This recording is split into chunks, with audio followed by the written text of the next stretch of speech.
Alright guys, so I got a whole bunch of things coming in for the bug. And one of those things is a new door handle. So this, the door handle works fine here. Chrome's not the best shape, but this one has a key that fits it.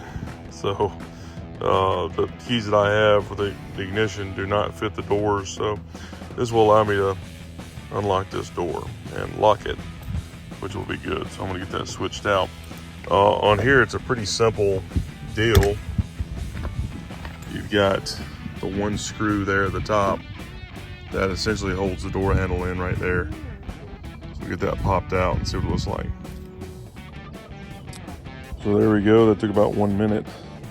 Obviously this one's the old one, and it just kind of pops in and slides back, and that one little screw holds it. It's probably the simplest door handle in the world to do. And these do go on either side, so but the old one up there, look at all the paint on the bottom side of it. That's pretty funny. So here's the mechanism on the inside. The lock essentially right there moves that up and down, which works the lock rod. And there's our screw coming in, and pretty simple. And this piece, when you do that, will push in against that and actually move the mechanism and open the door. So we'll get the new one on. All right, there we go. New door handle there. The lock working here. It's locked down, does nothing. It's up, and the door opens. Move that. Doesn't actually move very much, but luckily it is enough to lock and unlock the door. It actually works a lot better than the handle that was on there. The one that was on there, you had to like squeeze it all the way down really far. This one just grabs right at the top there. So, and I like this new key because it works in any direction, whereas the stock key has to go one way to work. So that's kind of nice. So, and since I have a different ignition key, now my ignition key doesn't have the plastic, so I know which one to grab right after I get out of my pocket, exactly for the door, so it'll be good. All right guys, the electric fuel pump on me lasted about 3 weeks and then it went out. So, I haven't been able to drive it here in a little while. So now we're gonna take off this old mechanical one here and put on a brand new mechanical one here. Cameron out here, and he's going to be helping me install the new one, see how it goes. So first thing we got to do is figure out what size these are. So how do we figure out what size those are, Cameron? Either by fractions or millimeters. Well, fractions and millimeters is what they're in, but you since you don't know, you got to take a random one and then you can try it on here. These are actually a little too big, so they won't fit. So, but that's the way you figure it out. Or you can take the wrenches, and we'll try each wrench. Like, so this one is. Yep, try it. Put it on there.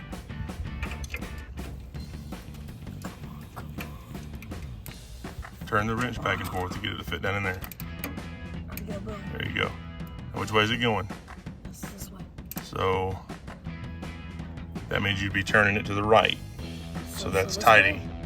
So you can flip it over, flip the wrench over to make it loosey. Now it's lefty-loosey. So work the wrench back and forth. That's a 12 point, so it's got 12 points in it, and you're going down on a 6-point nut, so it fits in a lot of different places. So there you go. So now push, go back that way really hard, and it'll break it loose. See? There you go. Just keep going. Yep, just like that. And it's clicking backwards and then pulling forward. See, now when it starts doing that, now it's just spinning back and forth. So now, if it's loose enough, you can just pull the wrench off and do it with your finger, and it is. Just don't let it drop down in the motor. You gotta make sure you grab it with both fingers when you get at the top. You got the old one off, got a new gasket down. Cameron's gonna put the new pump on.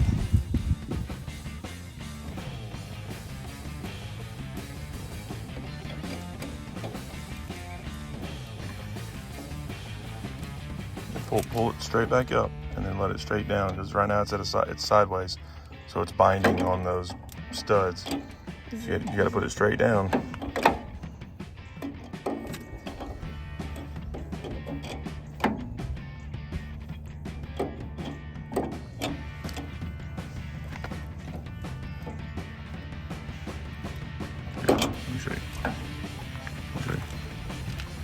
So, see how you had it like this right here? So it gets hung. So you got to bring it up and straight up. Come down on top of both of them at the same time. And it doesn't seem to be fitting. So no wonder you're having issues. The holes aren't perfectly drilled, looks like. And that is tight. All right, that was kind of a bear to get down. You can see it. It did go on down, but it was super tight. But yeah, it looks like it scraped the side of it. Yeah, it did. Some aluminum in there. All right, so go ahead and get the washers on. There's one.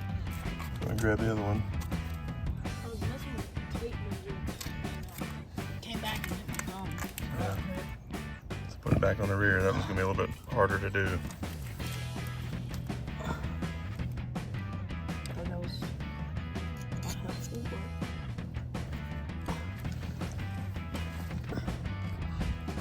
this is hard. I'm gonna try to go around this side. No, my hand's too big. Just lay it on your finger, and then push your hand around there. I don't know if your fingers are long enough though. Hold on. I'm thinking like grabbing two sides. Yeah, it's like my hand's too thick. Use these needle nose. So these are needle nose pliers. So you want me to like put this on? Grab just the edge of it. Just a little bit on the edge. There you go.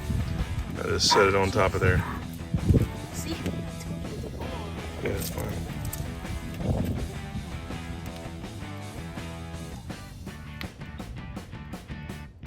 Perfect. You got it on there? Yeah, it's on.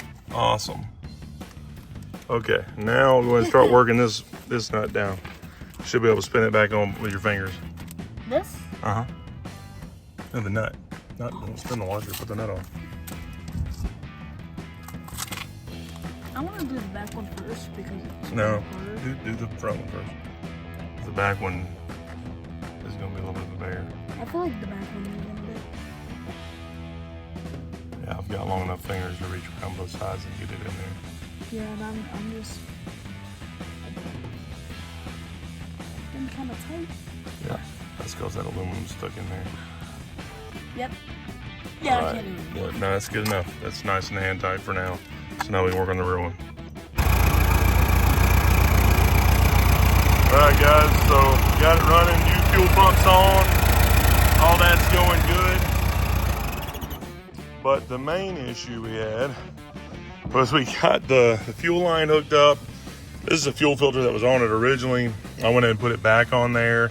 I know these plastic ones are somewhat dangerous, but got a dual carb setup coming in. Gonna be changing this stuff anyways, figure out what I want to do then. Yeah. So this metal line runs down to another piece of rubber hose that goes into the main channel down there. And we were trying forever to get it to pull gas up, and it just never would. So I finally took the line off and blowed through it, thinking there might be trash in it. Well, I blowed through it pretty easy. Well, then I decided to suck back on it, and it sucked really easy. So I thought, oh crap. So I looked up under the car, and I guess there was a small enough hole for it to be sucking air but not leaking. So when I blew on it, it blew the hole out. So then it was pouring as soon as I did that. So yeah, gas. So I had to, got gas all over my hand. So I had to get under there and fix the line as it's pouring fuel. So I got that fixed, and now it's running and working perfectly. Cameron did a good job. I was just here for the sitting on it. So, anyways, and also, when I first started having issues, it looks like that electric one probably went out because of the tiny hole. It was sucking air, and they're not good for sucking air, but the cable broke on me also. So this is doing nothing. So got to get the new cable on there, which luckily there's one in the trunk. So we'll get that on there and then we can actually drive it again. All right guys, so there is the new cable that was conveniently under the hood already, or in the trunk, I suppose. So changing out the cable is actually pretty simple. On the pedals, you've got this little loop that comes through and kind of locks into place. That is that part. This part slides back to the carburetor. So this will actually just feed right into the tube. So pulling the old one out is fairly easy, where you're literally just pulling it up out of there, sliding the new one in. All right guys, so feeding the old line through your old cable anyways, you're gonna feed it through that hole, but you wanna feed this end that goes into the carburetor through here first. It's gonna be kind of hard to do here, but let you see it, but kind of like that, because you can actually get this side maneuvered through and then push it to the back. So then you just pull the cable through and then latch it in place.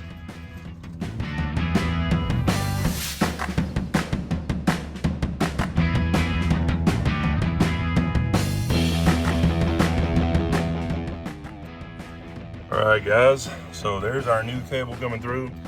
I did have to tape it to the old cable. I put the old cable back in and then taped around it, was able to pull it through, and then pulled this out so it could come through because I couldn't get the tape to go through there.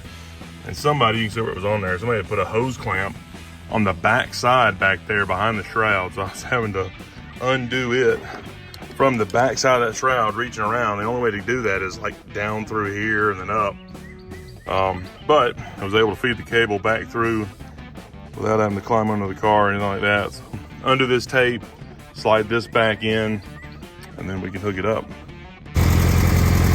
All right, everything is good and back together.